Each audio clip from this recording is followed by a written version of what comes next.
Hello everyone. তো ইতিমধ্যেই তোমরা তো আমার আগমনী শ্যুটের কিছু ভিডিও তোমরা দেখেই নিয়েছো, আর ফটোগুলো কিন্তু আমি তোমাদের পোস্ট করে দিয়েছি। তো বেসিক্যালি এই ভিডিওটা করা হচ্ছে তোমরা যাতে বুঝতে পারো যে একটা ভিডিও শ্যুট করতে গেলে কতটা কি পরিশ্রম করতে হয়। আর এখানে আমি কিছু বিটিএস ভিডিওই আর কি অ্যাড করেছি যাতে তোমরা বুঝতে পারো সেই সমস্ত বিষয়গুলো। আর হ্যাঁ, ছবি ভিডিও তোলার পাশাপাশি আমি আর আমার বোন কিন্তু খুব মজা করেই শ্যুটগুলো করেছিলাম।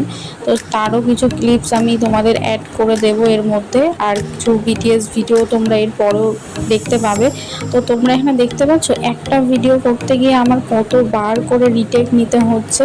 অ্যাট লাস্ট 3-4 বার করার পর লাস্টে একটা ভিডিও ফাইনাল হয়। তো সেটাই তোমাদের সাথে পোস্ট করা হয়েছে, তোমরা সেটা দেখতেই পেয়েছো। আর হ্যাঁ, তোমরা আমাকে কমেন্ট করে জানিও যে আমার লুকটা তোমাদের কেমন লেগেছে। তো আজকের ভিডিওটা এই পর্যন্তই, দেখা হচ্ছে নেক্সট ভিডিওতে।